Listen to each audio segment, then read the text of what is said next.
Alan Lovett ydw i, dwi'n prif bridiwr glaswell yn Glasgow Gerddon, yn Ibers yn Aberystwyth. Wel, mae'n braint o'r fwyaf i fod yma heddiw, a cael cydnabyddiaeth am yr amser dwi wedi rhoi i Ibers, a'r profiad.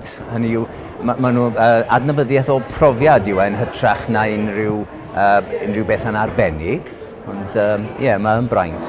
O dechreuais i yn yr hen WPBS, Welsh Plant Breeding Station, nôl yn 1974.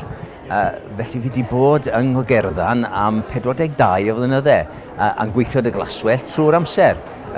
Bridio mathau o glaswell newydd, rhai o'r Abergain, Aber Plentiful. Chi'n gallu weld Aber, mae pawb yn gwybod o le maen nhw'n dod.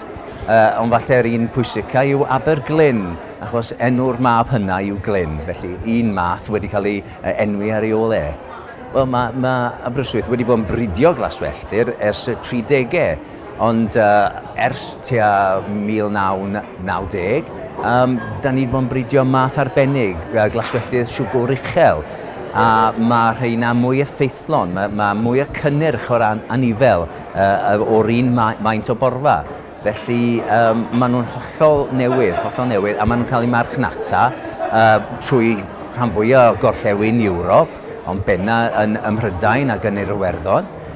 Hefyd maen nhw'n cael eu gwerthu yn yr Ariannin, yn Awstralia, Zeland Newydd, maen nhw hyd yn oed yn treialu nhw yn Japan. Felly maen nhw'n byd enwog, mae rhaid gweud.